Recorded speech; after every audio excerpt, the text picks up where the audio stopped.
All right, everybody. Well, thank y'all for carving some time out to be here today. And thank you especially for agreeing to serve either on the Technical Review Committee or any of our technical support committees. Right now, just, kind of the way this is set up, this is going to be the same link that we use for all of our TRC calls.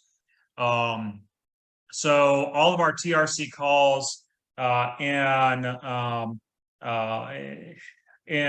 the purpose of transparency, right?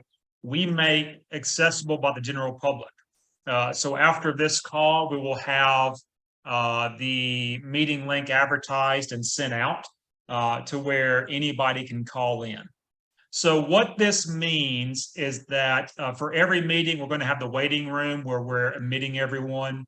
And then also the default is going to be mute. So from a TRC standpoint, as we progress, we will be pulling people off mute for the purpose of the calls. Because the general public is invited to attend, but they're not invited to participate or comment on TRC proceedings. So just a little small point of order there. We have a lot of folks, so we're not going to necessarily go through and do the round robin of introductions. That can happen at the first official TRC meeting and also for the various technical support committees. However, I do recommend that everyone just kind of, get to know each other, especially on your TSCs and TRCs. I know Miklos and Sarah will be working with that on the review committee. So for those of you who have not officially met or heard my voice, my name is Dewey Case. I'm the technical director for CMAHC.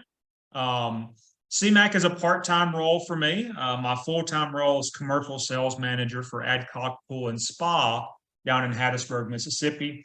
I've got 24 years in pool management. We're knocking, I think, depending on how you calculate it, close to 30 years, if not 30 plus. In the aquatics industry, including part-time work as a lifeguard and doing pool service. So I've been around the block a few times. I came on board with CMAHC in January of 2020 as technical director. So I've been with the organization since then and have served on the first edition and third edition TRC for the MAC. So very, very glad to have y'all here. CMAHC's motto is driven by your expertise, right? So what that basically means in a nutshell is whether we're talking about the TRC or TSCs, but from a broader perspective, right? Whether it's you're a public health official or whether you are a industry professional, right? We rely on you, right, to support the CMAHC, to provide your input, provide your expertise, as with these committees and our other ad hoc committees and standing committees. And the MAC, from a CDC standpoint, the MAC relies on you as well. The entire code and annex is driven by your expertise, either as a review aspect or a CR submitter. So I've got a PowerPoint presentation we're going to go through. Miklos, the TRC chair, is going to be popping in and out as he sees fit on filling in gaps and helping with Q&A. And then once we get through with the presentation, we're just going to open up just for discussion among us as TRC, TSC members, and CMAHC staff. So hold any questions you have to the very end, if at all possible. Okay. With that being said, I think everyone that's going to be here is here. This is being recorded, and we're going to send the link out at a little bit later date for those that were not here. So I'm going to share my screen. Okay. All right. So here we go. All right. So this is the official orientation to the chart of work. As we email this link out, feel free to review back to this link. There will come a point where I pull off and go to talk about some of the new processes and explain some of the new processes we put in place for this year. We've done a significant amount of work since the last Vote on the Code conference to try to streamline, modernize, and make the entire process a little bit easier for not only submitters of CRs, change requests, but also for our volunteers on the TRC and TSC. So just a couple of things for everyone's perspective, right? The Technical Review Committee, this is the authoritative committee that provides a review of all submitted change requests to the MAC. This is kind of the supervising body that reviews the CRs and provides input to CMAHC and CDC, our board of directors, and kind of makes, it's not so much a decision-making body as it is a recommendation body, right? So we'll talk about that in a few minutes. Our technical support subcommittees are specialized committees that will review a change request based on their specific area of expertise. And we have 7 different TSCs that support the Technical Review Committee. And a change request is a submittal by a stakeholder to modify the MAC. That's so really basic terms. So on all of our committees, you have to be a CMAHC member, which you are. And then, but our change request, here's what's really cool. Anybody can submit a change request. Doesn't matter if you're a CMAHC member, doesn't matter if you're even in the pool industry or the public health industry. Kind of an example of that was we had a change request submitted for the 4th edition, right? The current edition of the MAC that was just released to limit chlorine in pools, right? This guy was a lap swimmer. He swam laps at a pool, and that pool apparently had some management issues, water quality issues, and he thought it was chlorine based. So he submitted a CR, right? So you don't have to be in the industry. You can be just someone who has a vested interest in aquatic recreation and aquatics as an end user. A swim team parent, right, can submit a CR for the MAC, and that's really the beauty of it. Okay, the difference is, though, even though anyone can submit a CR, you do have to be a CMAHC member to vote on the change request. So that is a little bit of a difference there, right? We're going to be, CMAHC staff is going to be vetting all of the change requests, right? Now, that is not to say that Dewey Case will look at a CR and go, I think this is bogus, it doesn't need to go through, right? It doesn't matter how crazy the change request is, right? Bob Smith can submit a change request to make the minimum chlorine level 20 part per million and the maximum pH value 6. Crazy stuff, right? That'll go to the TRC for consideration. The only thing we're doing on the staff side is we're just vetting the CRs to make sure they match the style guide, right? That they're a properly crafted change request and that there's no gaps, right? Because when it gets to the TRC or when it gets to you folks for both TRC and the TSCs, the last thing that y'all need to worry about is here's this CR that's incomplete. The language doesn't match, right? It's not written as in something that can be plugged directly into the MAC if the change is approved. So that's what we're going to be doing on our end, right? So just as an FYI there, okay? So we have 2 documents that you're familiar with. The one is the code and the other is the annex, right? So in the code, this is the actual code language. It covers design and construction, operations and maintenance policies and management. It's data-driven based on science and best practice where data is lacking. What the change requests are that you will be reviewing will focus around sections 4, 5, and 6. There will be some CRs that come in that address definitions, and we have an editorial review board that will look at that to see if those definition changes need to go straight to CDC or if they need to be submitted to the TRC for review. But the code itself is what you're actually going to be working with them. The MAC Annex, as you're familiar with, is a larger document. This provides the rationale for the code and variable background information, right? The Annex is maintained solely by the CDC. We have in times in the past had Annex review or recommendations come in as change requests.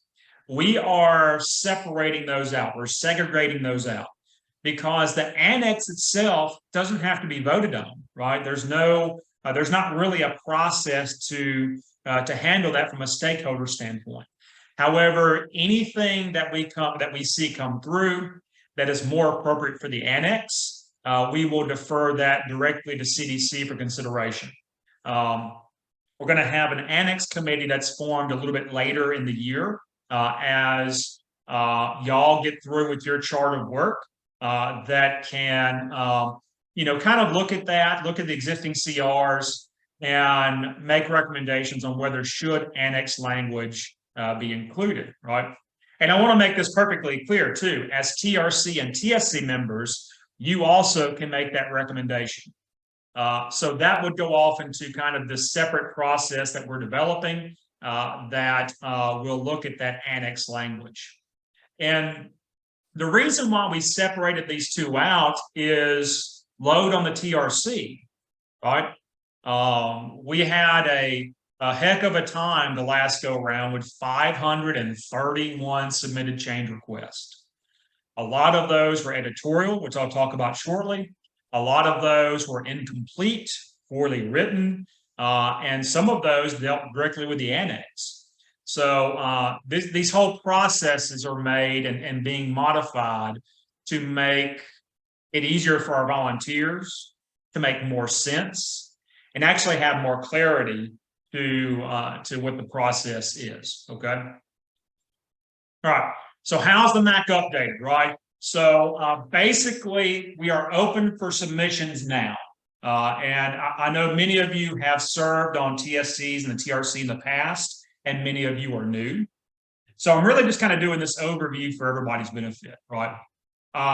So the MAC is updated through a process of change request submissions. We are currently open for CR submissions, and we've had about 20 CRs already come in. The window for submission is opened on April 15th, and it will close on October 13th. As change requests are submitted, public comments are also open to where stakeholders and CMAHC members can comment on these CRs. This first comment period is intended to influence the TRC and TSCs. It's intended to, I don't want to say lobby is kind of a bad word, but it's intended for those considering these CRs to really be able to take in multiple levels of stakeholder input and determine, hey, I think that 20 part per million minimum chlorine is great, but we've had 2,000 comments that say it's a horrible idea. Maybe we should consider these comments, right? That's kind of the purpose for it. So as the TRC and the TSCs review the CRs, we do need to take into account after the TRC has completed its review of CRs, then a second comment period is opened. This second comment period is intended to influence membership. So first comment period is intended to influence TRC, Second comment period is intended to influence membership itself. The TRC would not consider change our comments, public comments on the second review period, okay? Once we enter the second review period, your scope of work is complete for the first phase.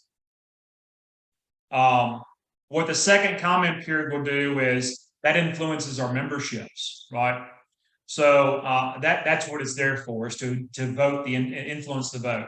The second comment period is essentially a lobbying effort by members to either support or not support particular CRs. Okay. And I have to say, we will not modify CRs based on that second comment period, as we would with the first. After the second comment period closes, then CMAC will hold the vote on the code conference. And this is the conference where all of these CRs are discussed. We have caucusing groups where individuals can caucus in their various sectors, right? In other words, design professionals may have their own caucus group, right? Service professionals would have their own caucus group. Public health officials would have their own caucus group. And that caucusing is again intended for member-to-member influence on the way voting should occur, right? Kind of a block voting, so to speak. So during the conference, CRs are presented, caucusing takes place, and there are mechanisms in place where individuals or members can voice their concerns, either in support of or lobbying against a particular change request. After the closure of the vote on the code conference, then depending on member feedback, a submitter can modify their submission, right? The TRC cannot, but the CR submitter can modify their submission. And then any modified CRs must be reevaluated by the TRC to ensure the vote still stands, their voting recommendation, or if the recommendation needs to be modified. So that's a really important thing. It's also important to note the TRC cannot modify these submissions after the vote on the code conference, right? So pretty stringent guidelines at this point. So after the vote on the code conference and after the TRC has completed their chart of work in whole, which includes that second review phase, then CMAC members can vote either accept or decline each change request. This voting window is for 30 days. After that, then the CMAC Board of Directors will ratify these votes and then send them on to CDC for consideration. And I do have to say that the CDC is the final authority, right? The CDC is not bound to accept any change request that has been submitted. At the CDC process, each change request will be reviewed, or really the MAC will be reviewed by 6 different centers. And any one of those 6 centers can submit information that may deny a change request on a variety of things, right? Either from a public health issue, from a physical injury issue, from a legal issue, right? So we've kind of seen that happen. And I also have to say that the CMAC Board of Directors is another mechanism where a CR can be overturned, right? So if the TRC recommends that yes, right, Dewey's change request to have a minimum chlorine level of 20 part per million should go through.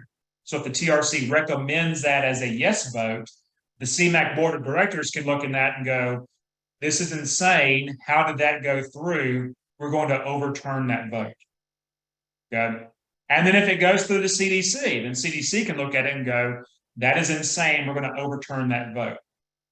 So the way to look at that is a safety mechanism, a safety valve, right? We have multiple checks and balances that will allow a CR to be properly vetted and will allow for the best interest of public health to be considered.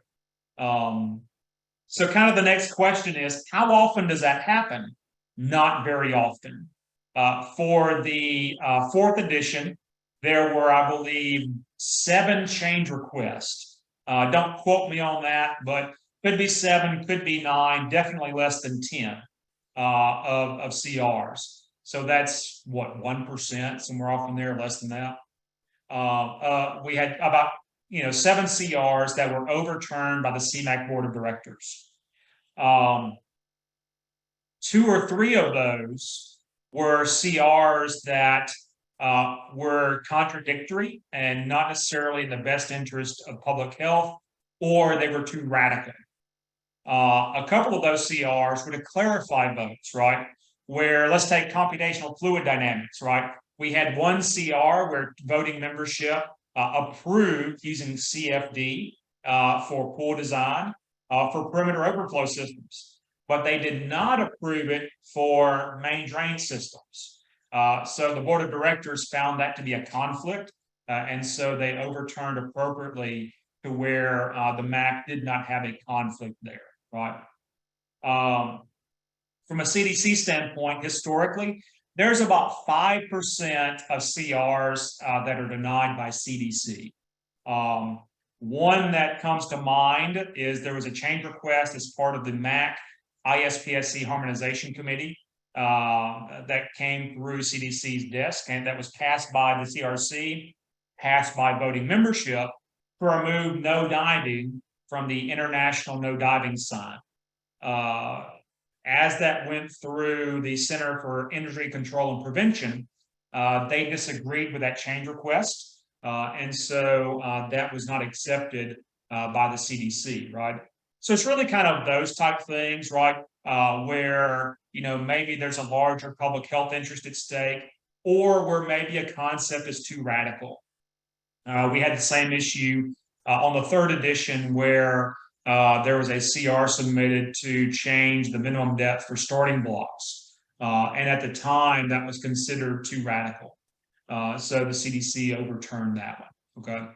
So after the CDC reviews and finalizes the code and annex, then it posts on the MAC website, and then we also post on cmac.org, right? If you haven't dug around on our website, cmac.org, I highly encourage you to visit, dig around, look at every page. There's some good stuff on there. There's some stuff we need to update still, but lots of good information on the entire process. I'm doing a more abbreviated version for our purposes here. So dates to remember, right? The current comment period and CR submission window is open until October 13th, where stakeholders can submit the CRs. The initial scope of work for all TRC and for the TRC and all TSCs runs from May 10th to November 13th, 2023. So that's going to be 1 month after CRs close. And the reason for this is a safety valve, right? It releases the pressure. Historically, the TRC has always done its work over summer. Which, that's kind of a difficult time for the aquatics industry and public health. But historically, everything is more compact. And as several of the TRC members can say, that's very challenging. As a pool operator, found it difficult to have marathon 4-hour meetings in the middle of summer when I was on the TRC for the third edition. And when I was supervising the process for the fourth edition as well, it was difficult. So this whole thing is kind of spread out. It's a longer month commitment, but the overall impact on your day-to-day lives and your operations and your work settings will be much, much simpler than in the past, right? So that extra window for November 13th, that allows plenty of time for the TSC and the TRC to review any last-minute change requests, and also to make sure that all public comments have been considered. The second public comment window is going to be November 14th to January 31st. This is a little bit longer than 60 days, but that's okay, especially since occurring over the holidays. The vote on the code conference will be February 15th to 17th, 2024 in Reno, Nevada. This is going to be co-located with the AOAP Annual Conference, Association of Aquatic Professionals. We do hope that everyone can make it and make it there. One thing I'm unsure of is, and I'll have to get with our executive director, Christy Reister, is will there be any funds to bring in our TRC and TSC members? That's a question that's still outstanding. That we'll have answered, relatively short order in the next 2 months at least. So, but do please plan on attending. Even if you can't make the entire AOAP conference, then just being there for the Vote on the Code conference will be impactful. Okay? So any submit or modified CRs from vote on the code conference, we're going to review. Those are due immediately after the conference. There's not a big window for that. At the end of the conference, they should know whether or not they're going to modify a CR. The target date to review any modified CRs by the TRC was February 21st on or by. And hopefully we have very minimal, and hopefully TRC members, that will be a brief meeting, single meeting to look at that. Historically, we don't have that many that are modified. For the fourth edition, I think we had 6 that were modified that we had to go back and review. It was not much. Voting for membership to vote on these CRs will be open from February 26th to March 26th. That is a minimum 30-day window. And then we'll have track changes to CDC by April 30th. What you don't see on here is the release date for the MAC. That's variable. Historically, we've seen 2 different approaches, right? The first edition was actually released in September.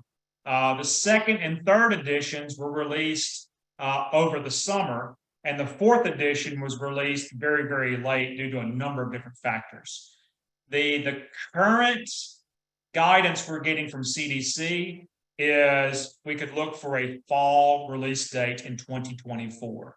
The current thinking is that may actually be more conducive versus getting released in the middle of summer and then basically all sorts of chaos ensuing.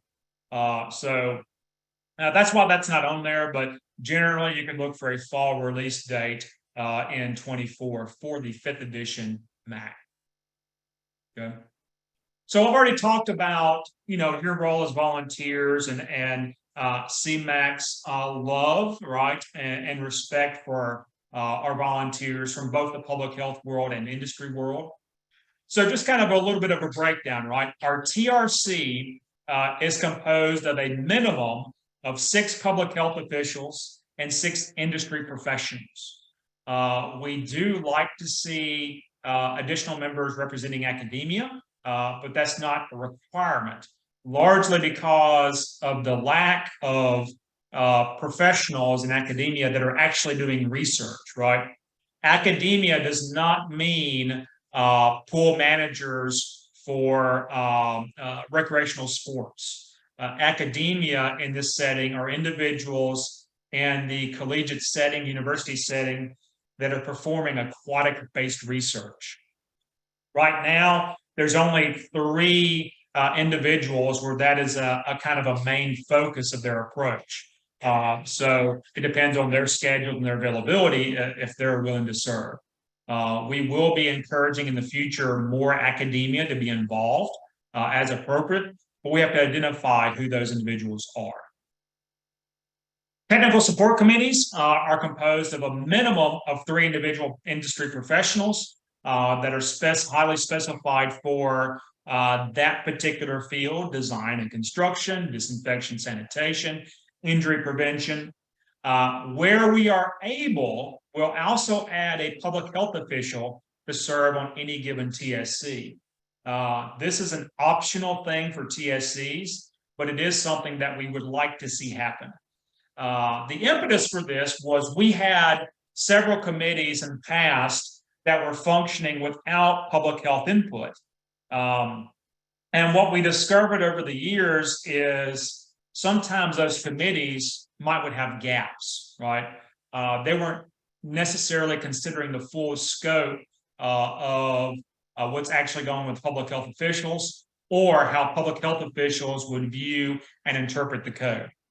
So as the MAC is at its heart a public health document, we want to make sure from a CMAHC standpoint that all of our committees have very robust representation from the public health officials. So with our TSCs, because of its nature, being more specialized, that one we don't necessarily have the mandatory public health official as we do for all of the other committees. And obviously, everyone's got to be a member of CMAHC, and you also have to complete an application to serve on a committee. that application does include a code of ethics and conflict of interest statement, where you have agreed to set aside any industry bias you have or any product bias you have, and only view the CRs based on their technical information, based on your expertise, right? So no jockeying for one view or another, no support of one product or another, right? We're not going to be endorsing Coke because Coke has given us money or because Joe Stefaniak is a Coke fan. We'll be endorsing or denying all sodas based on their own merit, right? Just as an example. Okay. General responsibilities, right? This is appropriate for both the TRC and all TSCs, right? Give a thorough review of all submitted and assigned CRs. That goes without saying, right? We've already talked about setting aside any personal biases. So we're not going to recommend a product or any particular concept or ideas, and only evaluate both based on the evaluation criteria and its own merits. Looking at it from a public health standpoint, looking at it from a science standpoint, and looking at it from a best practice standpoint. The MAC has set a tone of being product neutral. That's why we don't list a listing of and as far as the MAC goes, we don't list, only these automated controllers are acceptable, right? We list what should an automated controller do? What should a lifeguard training program or a qualified operator program do? And then that's the guidance there, right? So the MAC is historically product neutral. When you're reviewing CRs, the things to kind of keep in mind are cost impacts to the industry, public health acts, from a first standpoint, and science first, but best practices second. So those are three things to really look at. You may have a CR come across your view that is a really good idea, right?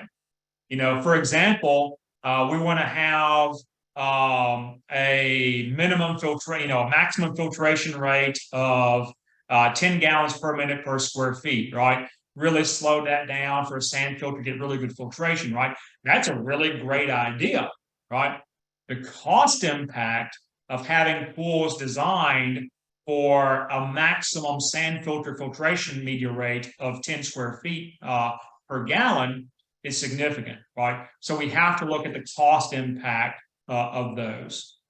And the big thing kind of standing out here is the phrase revolution versus evolution. The MAC is not setting out to be VGB. The MAC does not want to set out to upend the industry. We're not looking at, and the MAC is not looking at trying to create this thing where the industry shudders with the ripple effect. That would be revolution, right? The guiding concept for the Model Aquatic Health Code is evolution. It evolves. We may have a really good idea. You may have a really good idea today that the industry is not ready for. Maybe the capacity isn't there. Maybe the data suggests but doesn't fully support. Or maybe the practice is a really good practice, but it's not, it doesn't scale up well to the industry, right? Those would all be kind of revolutionary ideas. And we want the evolution impact, right? We want it to evolve. So those type things may not be good for the 5th edition, but as the industry evolves, those concepts may be sound and may be acceptable for the 7th edition or the 10th edition, right? An example is cyanuric acid, right? If you paid attention, there's been a lot of work done in cyanuric acid the last couple of years. And that's an example where, maybe the data points to something that is more revolutionary if we apply it today. So maybe the goal is let's evolve, let's slowly move the needle in a way that the industry doesn't go haywire, that we're not, the MAC isn't needlessly pointing out a particular industry and punishing that because we're doing this rapid change, okay? So that's something to kind of keep in mind as you move forward and as you're reviewing change requests. So what do we do, right? As CMAHC, what do? We are a 501c3 nonprofit that has been tasked by CDC with managing the review process for the MAC, as well as providing industry support, technical support to public health officials and the aquatics industry. In this specific approach, right, for the TRC and for the review process, we're going to review all CRs for adherence to the CR submission guidelines, and we provide logistical support. We manage the process, right, for TRC and all TSC proceedings. We are not here to sway the TRC. Okay, we will not. That is not a goal we have. You're not going to hear me or any other CMAHC staff member trying to push you one way or the other. That is not our goal. In fact, on all of your proceedings, CMAHC staff will be present. We're going to be largely silent, and we're only going to provide input where necessary. So what does that input look like? When you as a TRC or TSC member specifically ask for our input on a particular interpretation or particular CR, we'll provide input where conflicts arise within the MAC, right? Where TRC may be creating or TSCs may be creating a situation where the MAC conflicts to itself. And even then, it's not going to be so much, hey, you don't need to do this. It's going to be aware, the changes you're discussing here could impact sections 4, sections 5, right, for example. We're going to provide background information as needed. We're going to ensure the integrity of the CR review process. Those are our big ones. Periodically, we have TRCs that become passionate about something, passionate about a topic. We have members that become passionate about a topic. And sometimes the forest gets lost for the trees, right? So sometimes we have to intervene to say, hey, this is a conflicting CR. This doesn't match with how other TRC votes have gone, or here are 3 points that haven't been considered, up to date yet or to date. That's kind of what our role is, right? So rest assured that as you make your discussions and your deliberations, we are going to be there just to support. We're not going to be there to try to guide and direct and tell you how to do your process. You're our experts, right? We trust y'all.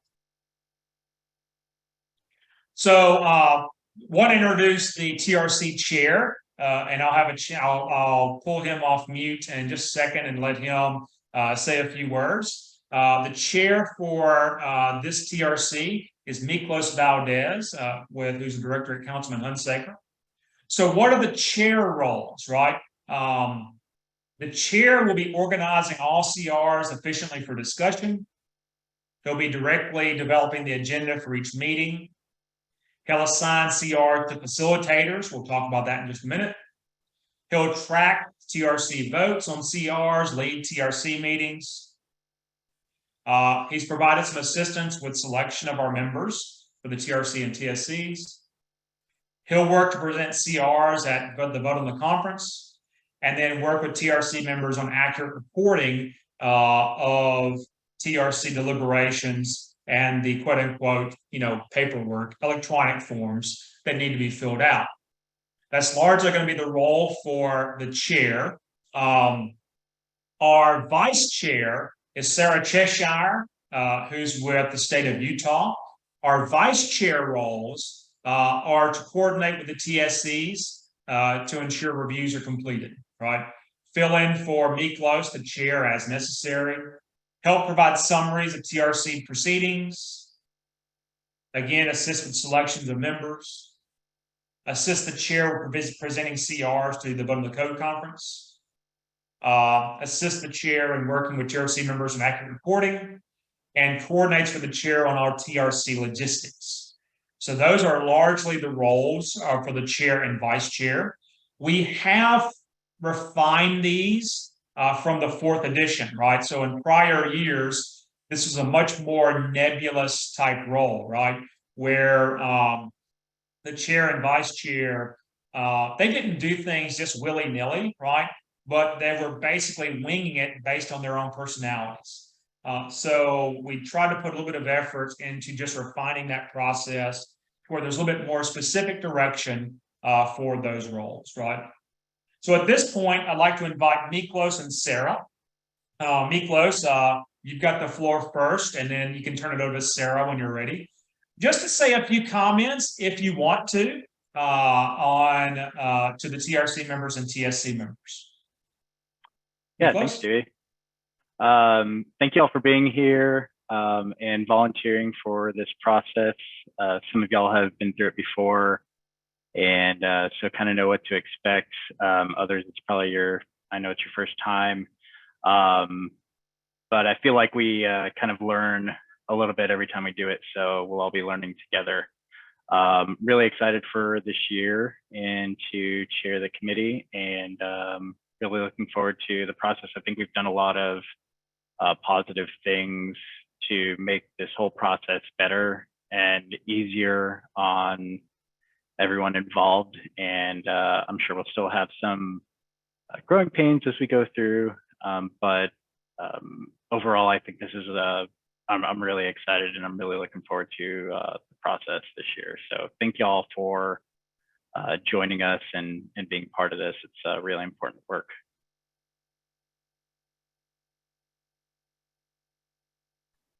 Sarah. I am driving right now, so I'm trying to figure out, well, I'm riding, I'm not actually driving. So I'm trying to figure out how to do my camera and figure that out, but I am excited to serve on the TRC. This is a great place to be. I think I echo Miklos's comments as far as we're working together to make pools and aquatic venues a safe place to be, and we're grateful for the volunteers and the time and effort that you will put into this, and I'm excited to serve. All right. Thank you, Miklos. Thank you, Sarah.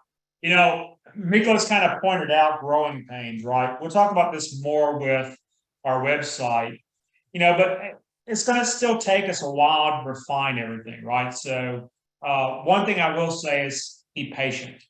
There are a couple of things in this process that we're still working on refining. And honestly, we don't know the problems we have till they're a problem. So we'll work diligently as those come up to make those changes and to fix the process, right? So a lot of what you're going to be doing as TRC members and TSC members, you know, when this whole thing is said and done, we're going to come back once and just do a debrief, right? What worked, what didn't, what needs to be modified, and that's something we'll do at the very end when y'all have completed every step of the chart of work. And we're going to take that feedback that y'all have and further refine that. So, yep. So thank y'all for that. Oh, okay. All right. So as far as the TRC member roles, right? So the language we're using is a CR, or change request facilitator. You may also see this as TRC, CR facilitator. In prior years, this was referred to as a CR champion. We modified the language based on some feedback from various committees, because champion sounds like you are supporting that change request. And that's really not the case, right? We're not supporting necessarily a change request. Your job as a TRC member is to facilitate that discussion, evaluate that CR, discuss it with the TRC as a whole, and make recommendations on a vote, right, for discussion. So kind of the TRC roles will be to review assigned CRs, prevent the TRC, right? Review TSC evaluations of the assigned CRs. Present all aspects of the discussion, including dissenting opinions, in a fair and accurate description. Keep detailed records, right? That's really key. We've taken steps to limit the number of CRs, so hopefully this will be much, much easier. but keep detailed records of all your discussions regarding the assigned CRs. As needed, interact with the CR submitter based off the direction of the TRC and those discussions. Track all comments on assigned CRs until the closing of the initial comment period. And then complete TRC forms in a timely manner. So pretty basic stuff, right? Oh, and by the way, discuss and debate and deliberate on changes that can have wide impacts to public health and aquatic industry. No pressure. Okay, I didn't see any smiles on that one. Maybe a pity smile from Joe Stefaniak. So yeah, no pressure on that one. But really, and that's something I want to emphasize, right? The work that you're doing here, don't dismiss this, right? This isn't just a token committee that you're serving on, to pad your resume. The work that you're doing is going to have wide-ranging impacts across the entire industry, schools across the country, health officials across the country, and guess what? Also internationally. We know that I know of at least 1 to 4 countries that are looking to see what's going to happen with the 5th edition Model Aquatic Health Code in various aspects. Maybe not as a total thing, okay? But they're either countries that are using the MAC to update their own guidance in total, or they're looking at various aspects of the MAC, right? So yeah, this is really big stuff that you're doing and you're dealing with, right? So keep it fun, right? But yeah, this is good work that you're doing. All right, so what are the roles of our TSC members? Review your assigned CRs and complete your TSC evaluations in a timely manner, and then coordinate with your CR facilitator as necessary on the CR. Now, one difference that we're making is that in the past, the CR facilitator would have had to look at a change request, go, hey, I think I need TSC input, and then reach out to the TSC members for guidance. What we're doing now is we're going to automatically assign CRs to 1 or more TSCs and get that out there for your review. So there was always a problem in the past where the facilitator, the champion, had to do that. It wasn't really a smooth process, right? So having this automatic review process will certainly help with that and make things a lot clearer for all involved. There are some things on the TSC we still have to further refine. We have a standing meeting for the TRC. The meetings for the TSC will be on demand, right, or as needed, and not necessarily a standing meeting. But we're going to further refine that in the next week or so as I talk with Miklos and Sarah and talk with CDC to have a little bit smoother process, right? That is one known gap that we still need to refine a little bit more. So patience, please, as we address that. So I'm going to turn it over to Miklos for a second, right? And let Miklos discuss the workflow for the chart of work for the Technical Review Committee. Thanks, Jay. So as Dewey and I were talking, from having done this process several times in the past, both from the TSC and TRC, wanted to make sure we had a really good idea of how the workflow would look. And as Dewey had mentioned, there's some changes to how we're doing things. So this top blue workflow is the workflow for the TRC. The bottom is kind of a continuous workflow because our comment period is going to coincide with our review period at the same time. So that's it's good in one aspect that we've got plenty of time for members and public to comment, but the downside is that we may review and vote on a CR that then gets comment on later on that we might have to review again. So we're working through that. We know that's an issue. Could be a good thing, could be a bad thing. We'll see as this process moves on. But on the top end, you see CR gets submitted, and like we said, we already have some there. You can see everything that's been submitted already. You can download those as well. I'm in the process of going through, downloading all of those, and then starting to assign those to TRC members. What we'll try to do is assign those to members that are going to have some sort of expertise in that area. Some may just get assigned to you because you only have 2 CRs, and we want to round it out for everybody else. So not everyone's getting a full plate right up front. You're going to, this is where something actually Dewey, I guess I didn't understand from our last conversation from what you had just said. So in the past, the TRC member would review the CR and then decide, do I have enough information to present this to the TRC group, or do I need to go to the TSC and get some more information and have this reviewed by the TSC? Sounds like we are going to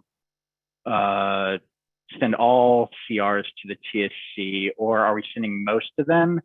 And who is making that determination if that's the case? Dewey, do you have any understanding on that? Big Buzz, repeat the question, please. Okay. Are all CRs going to the TSCs? Yes. Okay, every single one is. Yep. Okay, all right. Yep. Yep. And It that may makes not it go easy. to every TSC, but they'll go to the TSCs as identified, right? And then we still got to refine that process. So you might have some that go to disinfection and water quality and injury prevention, right? It's going to depend on the CR. Okay, great. Yep. Joe, is it, can we wait till the end of the presentation to see your hands up? Sure. If that's okay. Yeah, we'll just hang on till the end. So, so the TRC member then in this case will collect the information from the TSC to be able to present it to the TRC group. If we feel like there's been enough discussion, we've got enough information to go ahead and vote on it, we will vote. If there is not, it may get pushed off for more deliberation. It may get pushed back to the TSCs for more discussion from them and more input from them. At this point, it can be kind of circular. It could end up going back to the CR submitter to ask for more information. So that part of the process can be really quick or can take several weeks. So it just depends on the CR for that one. Once we feel like we've got enough information to go ahead and vote, we will vote. And then that kind of closes out that, that flow. Now, while we are doing this, though, there will be comments that will be added to each CR as we're going through this process. So I want to address CRs that maybe have had comments since we have voted on them. So as we are moving through this process and we are voting on CRs, any CR that has had additional comments added to it from the time we have voted on it to when the comment period ends, right around August, we'll start compiling those again and review those. Like Dewey said, we've got some time built in to be able to make sure that we're, you know, tying up all of our loose ends. So we want to start that process though early on enough to where we can make sure we can get through everything. Some comments may require a new discussion. Some comments may not. Some comments may reiterate what we've already thought and what we've already voted on.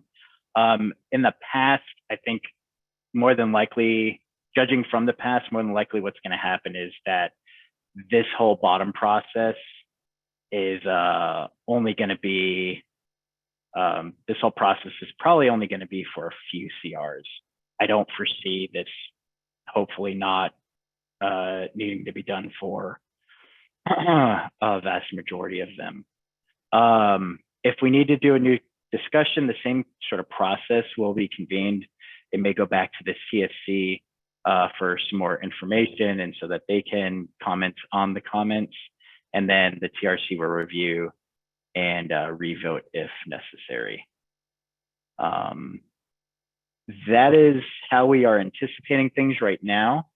I will, as we go through our meetings, I'll reiterate this through our meetings, but some things, if you're new to this whole process, some things to kind of make this whole process work efficiently is want to make sure that everyone is prepared and ready for the meetings prior to each meeting. This can be a very time-consuming process. I want to make sure it's as least intrusive to your daily life as possible. So we don't want to overload you with this whole thing. That's the whole goal and of all the changes that were made to it. We want to make sure that it's important work. So we want you to spend the necessary amount of time with each CR, but we also want you to do it effectively and efficiently. And want you to remember that you have a whole team behind you. It's not just on you, which I'll get to that in a second. The key to the meetings is to be prepared. So you will have all the CRs that are assigned to you prior to each meeting, and you will know during that TRC meeting what CRs we're going to discuss during that meeting. We'll probably hold some kind of time limit on CR discussions just to make sure that we can get through them. If we haven't been able to kind of close something out in the time that we've allotted for it, that's fine. We can always come back to it. That's not a problem, but I want to make sure that we are efficiently moving through these CRs and not getting hung up on kind of circular discussions. Electronic forms are going to be a huge game changer for this year. I think it's going to make the process a whole lot easier. Our meetings are going to be an hour long, and we're going to do our best to hold it to an hour, which is the whole reason for the time period. And then each meeting typically, so ends with the notes and videos sent out.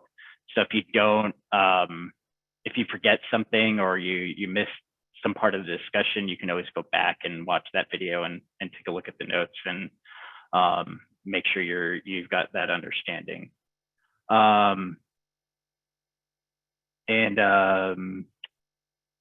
As something gets assigned to you, if you have any questions about it, you can always reach out to us. If you feel like you are not the best person to attack that CR, that is fine too. Let us know and we can see if we can switch it out. Like I said, we don't want to overwhelm anybody. We want to make sure that this is a efficient process and that it's enjoyable as well as it's important work. So really appreciate everybody being here. Back to you, Dewey. Great, thank you, Miklos. Yeah, and that's really a lot of the changes we made were really centered around that, right? Really centered around taking the pressure off the TRC. So, for example, for the 4th edition, we had 531. And of course, COVID threw us off. We had 531 CRs to review, debate, discuss, and decide on in less than 4 months. 3 months, really. We really got started work in May and ended 1st of August. So that was really compact. So yeah, just every change we made was focused around making the process more manageable and simplifying it for y'all. So I agree with Miklos. I hope this is really a very enjoyable experience. All right, so let me get. All right, so a couple of key points, right? So CR submissions are limited to 50 per submitter. 50 per submitter. Yep, Joe, I agree. This is really to slow down on just really crazy stuff. We had 2 submitters for the 4th edition that together they submitted a grand total of about 30% of all CRs. And a lot, some were editorial, right? And that wasn't bad. Some were good, and some actually contradicted themselves because they submitted so many. So living at the 50 per submitter, that really takes a lot of the, I'm just going to float this out there to see what happens type stuff. And it really makes the submitters focus on quality submissions.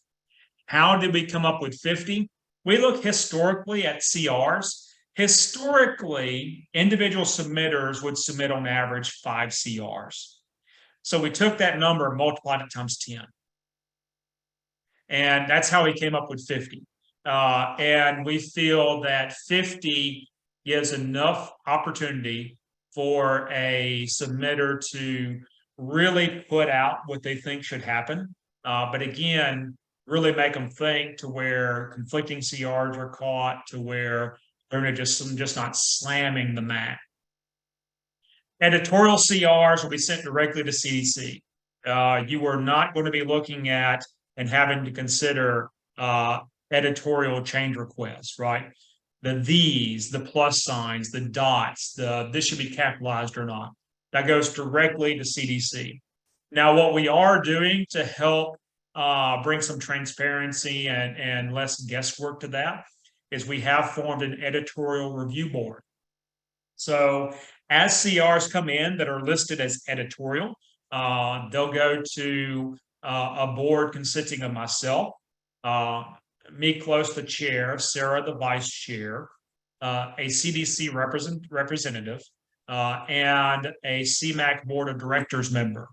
And we'll get together and look at editorial CRs just to confirm, yes, this is editorial, or no, this actually makes a substantive change and needs to be reviewed by the TRC. So we're going to be doing those in blocks. We have our first block that we're going to look at before June 1st and make determinations from there. Right. And as I mentioned, CRs are not being accepted for the annex. Anything that comes in listed as kind of annex information, we're going to segregate that out, refer that over to CDC as appropriate, or refer it to the annex committee for consideration. And that will really ease the process some as well. Okay, so yeah, we've already talked about editorial CRs, right? To be an editorial CR, it cannot be a substantive change. It cannot change the meaning or intent. It can only be truly something that's editorial in nature. For example, we have one that's been submitted where small caps in the MAC are used to delineate definitions, where there's a phrase that it's in small caps, but it's not reflected in the definitions, right? So there is no definition for that. So stuff like that would be editorial, right? And again, anything that the review board determines as substantive, that goes straight to the TRC, gets in the docket to be reviewed. And already talked about MAC Annex a couple of times, right? So no need to mention that any further. So in the committee work, right, we're going to use the Zoom platform for all of our meetings. The TRC meeting is public, and the public can attend in viewing and listening modes only. We'll be monitoring that to ensure that happens. If necessary, we'll put people in the waiting room. We'll kick them out if we need to. We'll do what we have to preserve the integrity and function of the TRC. We will not be allowing CR submitters, the public, to break into TRC meetings. Now, it's been a challenge some with Zoom on the last go round, so we're going to manage that process a little bit better. Okay. You already have received a document on committee administration. So just kind of reiterate a couple of key points. The TRC must meet a 60% consensus to issue a yes or no vote. Okay. So 60% of those that are attending are really 60% of overall members, right? Not just attending, but overall members have to agree to issue a yes or no vote recommendation. If we cannot meet a 60% consensus, then the TRC will issue an abstain on that particular vote, right? And we'll go over that a little bit more when we discuss the forms that we'll be looking at, right? The TSCs, they do not have to meet a 60% consensus. They just have to meet 51% consensus on a vote recommendation to the TRC. Okay. We will have, of course, CMAHC staff member in for all meetings on the TSCs as well. From a TSC standpoint, really the CMAHC staff member is just going to be there to monitor the meetings, make sure that we don't have any issues of bias or revolution per se, and kind of help with the issuing of a call for a vote accordingly. Okay. And then we'll also identify a TSC member that would submit a TSC evaluation on behalf of that comment. Okay. So again, a little bit of stuff we're still tweaking on logistics for TSC specifically. Okay. So I'm going to pull out now, and very quickly we're going to go over the new portal. So give me just 1 second.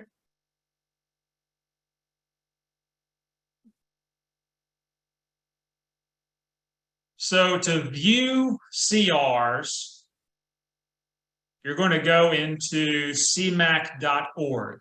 Okay. As a member, you'll go in to sign in. Okay.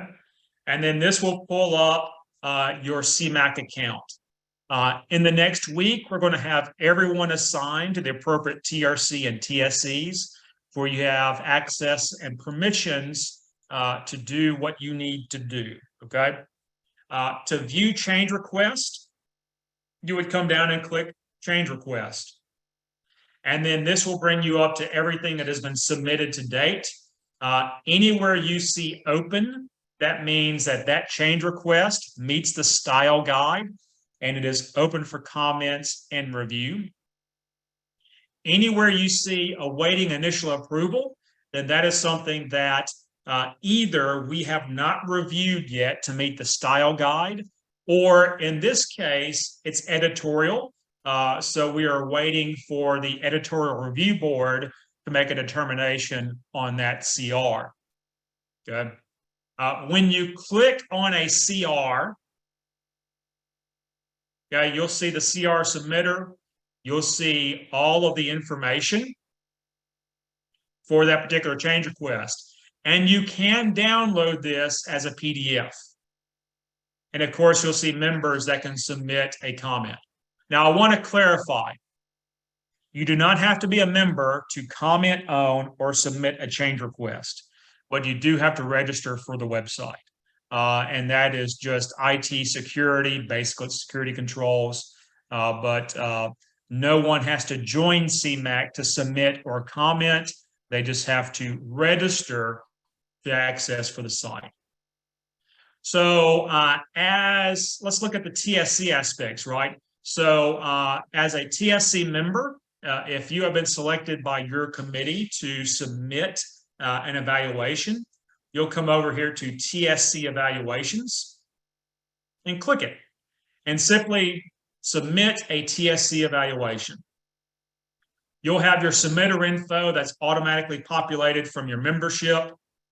And then when it comes down to here, we're still working on changing that language in the website, but where you see champion, think facilitator. So you would come down and select the CR that you're submitting a change request for. You'll list what technical committee you are a part of. Okay. You will list the facilitator assigned for that. Under TSC Technical Assessment, here are your options, right? Either acceptable as submitted. Your TSC has determined that it is acceptable only with modification. And that goes back to the TRC, right? So if your TSC selects that, then the TRC CR champion will go back and have that discussion with the CR submitter. You'll determine if it's not technically defensible, not technically achievable, or if additional research and improvements needed. When it comes down to health impact, you'll select if it's negative, neutral, or positive. Cost impact, low, moderate, high. When you look at the change request criteria, is it science-based, yes, no, or not applicable? Is it best practice? Yes, no, not applicable. You see options if it needs to be improved. Can it be easily improved? Right? And then does the TSC recommend that the language be altered? Right? So these are all options that you will click as part of the evaluation process. For supporting documentation, you see a similar listing of questions. And then the TSC submitting the review will submit a summary of the TSC discussion. And again, the summary needs to incorporate all opinions, dissenting and otherwise, right? We really want a good global view of this discussion. It's really important that we just don't type, we think this CR is crap. Well, why do you think it's crap, right? Did 51% of you think it's crap, or did 100% think it's crap, right? What made it crap? So we really need really good feedback. Because remember, this is guiding TRC deliberations and discussion.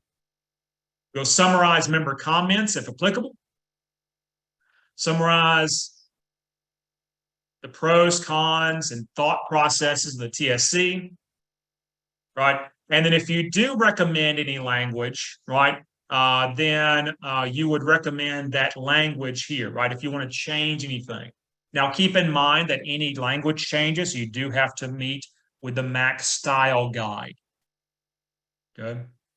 So that is the TSC evaluation in a nutshell. In prior years, this was a very awkward Word matrix type form that had to be downloaded, filled in, scanned, and sent back. This is a much easier solution. Similar for the TRC. So as a TRC member, when the TRC is has completed its review, you'll submit a TRC evaluation. And you see very much the same type information, right? So yes, it is a little bit redundant, but again, this is a system of checks and balances where everything gets a thorough and transparent review. So I'm not going to go necessarily through all of these, right? But a couple of highlights is document posted for voting. We're going to post it as submitted. So when we look here, so let's say that the TRC thinks that the change request is good, but they think the language is bad. The TRC does have the option to modify the CR and force those changes through. Consider this a nuclear option, okay? Because sometimes you can have a good intention, but a horrible CR. I don't have any good metrics on how often this has been used. Not very many. We've had at this point about 1,000 CRs come through between all of the additions.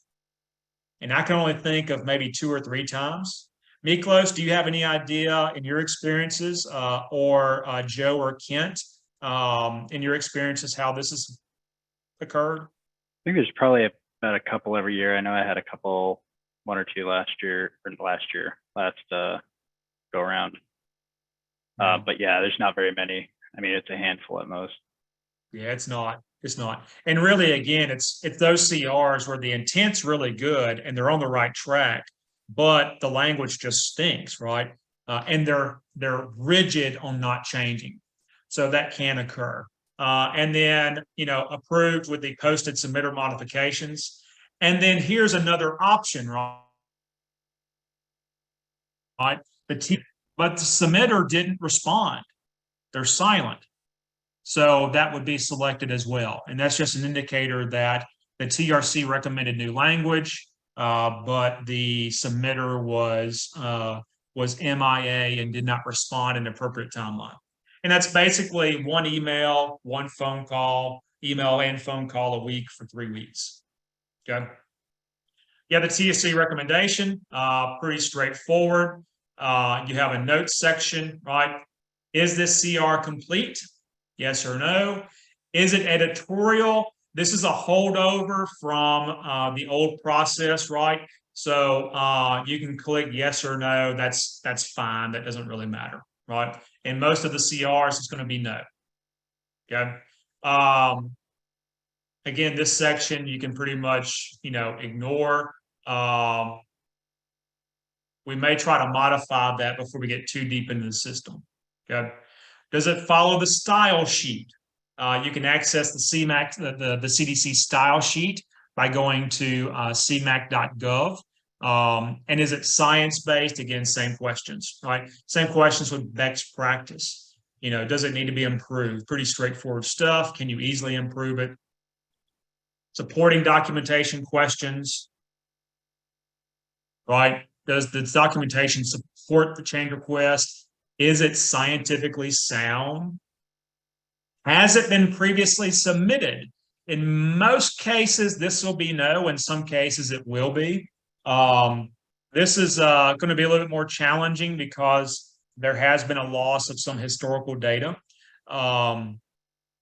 So really, you'll have to rely on Miklos, myself, Joe Lako, and a handful of others to know if there's been submitted before. So just kind of as a mental note, for those of us that have been on the TRC before and been involved, we might have to do some guidance for that as this comes through. I think, Dewey, as we're going through the CRs and kind of spinning them out, I think if any of them kind of click that, hey, we've seen this before, we'll try to make a note of that. Yes, I think that absolutely. might be best. Yeah. Yeah, absolutely. Yeah, and it's just, between website changes and the sheer amount of CRs, it's really kind of hard to go back and really identify without historical knowledge. This is something else we don't have happen very often. I've only seen it in a couple of CRs. One for pH modification and then another for UV on feature pumps for splash pads. Those are the ones that come to mind for me as those that have been submitted in the past. And of course, if it has been submitted in the past, what's different, right? Is it different? Impact of change, cost, public health impact, right? Evolution versus revolution, right? And then again, you get TRC recommended MAC language. Most of this is pretty straightforward. Okay. Which TSC was assigned? What's the internal discussion have been? Again, member comments, pros, cons, TRC recommendations to the board of directors. Okay. And then recommended future action.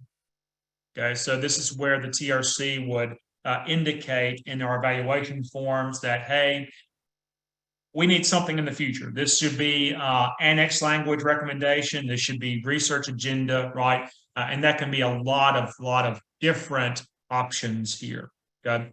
So it's still a little bit on the nebulous side of things, but we hope that this is a tremendous improvement. The thing to avoid, right, as you go through this is the urge to just do one-word sentences. In some cases, it's appropriate, right? So like the TRC recommendation to board of directors, we recommend a no vote. We recommend a yes vote, right? Those are pretty straightforward, but a lot of this does need a little bit more explanation. Okay. So I'm going to leave that up and switch back over to, oh, nope, that's not what I want. How do I hide that? There we go. And switch back over to here just for one final second. I'm not even going to go full screen. Right. Just so y'all know, here's the entire CMAHC team. I'm obvious who I am, right? Christy Reister is our executive director.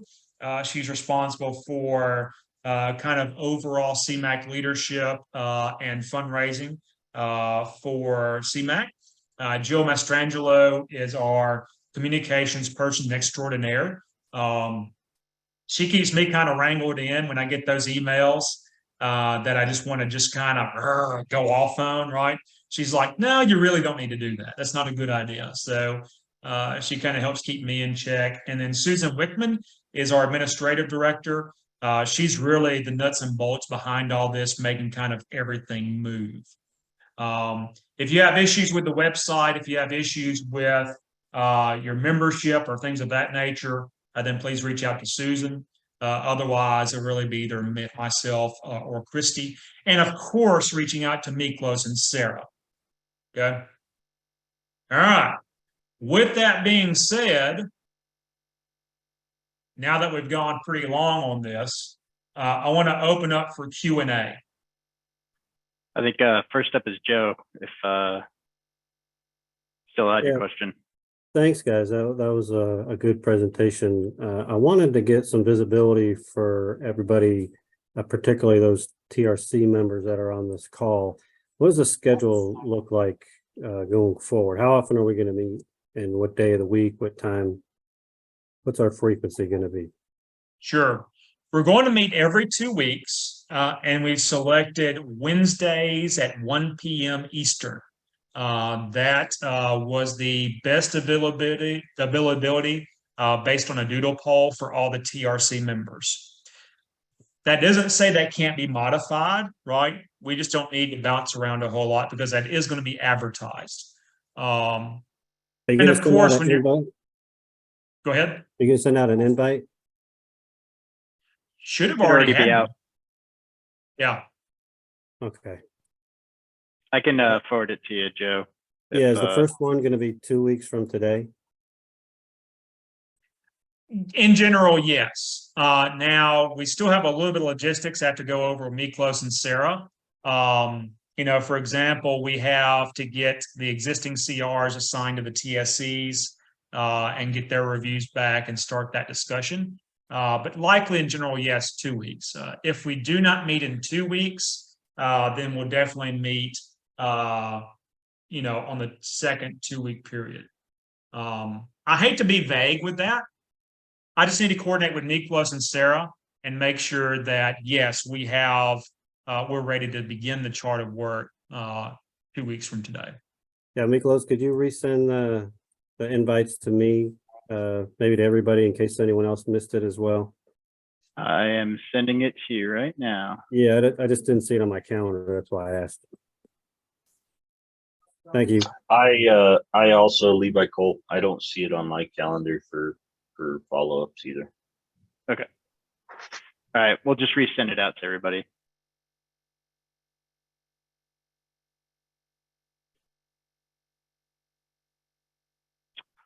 Sometimes, just so y'all know, I think this got added as an attachment or something.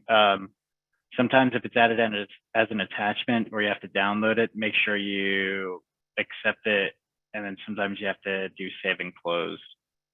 Otherwise it doesn't stay.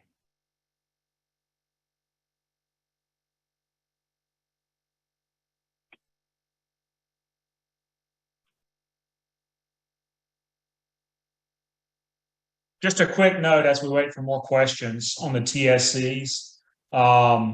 It's not unusual for TSCs to go through a long period of silence because your role, your work as a TSC member really depends on what's coming in and what committee you're on, right? So don't be surprised, right? If let's say Kelly Clancy, right? I'd see, you know, you're right, top right-hand corner, right? I see you. Let's say you may not hear from us until July, right? That's okay. That's to be expected. That's to be expected. It all depends on the CRs that come in and what kind of CR they are. What's our topic? To that end, we already do have 20 CRs. So as Dewey was saying, we got to see if we've got enough work that can be done so we can meet in 2 weeks. So you might hear from us in the next few days. Yep.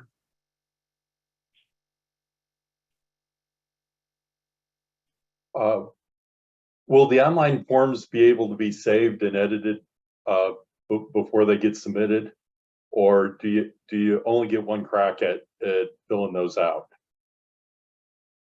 That's a good question, Kent. That's a good question. One without an answer. Yep. So we have totally redesigned CMAHC.org. and we've beta tested a lot of things and found some problems. That's one that, you know what, I'm not really sure. What I would recommend, right, is on some of that long stuff where there's no yes or no's, type it up in a Word document first and save it. And then when you do the form, you can just copy and paste it. That might be a strategy to look at. Yeah, I'm not going to say that the website won't be without its bugs. I'm not going to say that at all.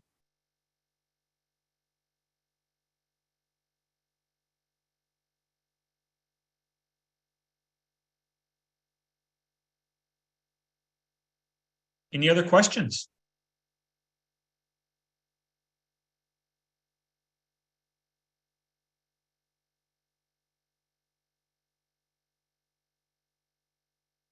Going once, going twice. Cool beans. So either we did a really good job or everybody's like, what have I gotten myself into? Time will tell which one that'll be. Okay, so we'll go ahead and stop, right? It's 1:30 Central Time, 2:30 Eastern. We're going to get this has been recorded. We'll get a link out to you as soon as we can, hopefully within the next week or so, to where you can go back and review this for posterity as needed, right? It will also be public facing to where the general public can see this call and have a better insight into this entire process if they wish to listen to it. And there will be people that will, I guarantee it. So with that being said, thanks again to everyone for your service. I'm looking forward to hearing your views and your discussion and your expertise. I look forward to working with everyone over the next few months. If you have any questions, please feel free to reach out to me directly or Miklos or Sarah directly. My phone number is in my email signature and you have my email address, right?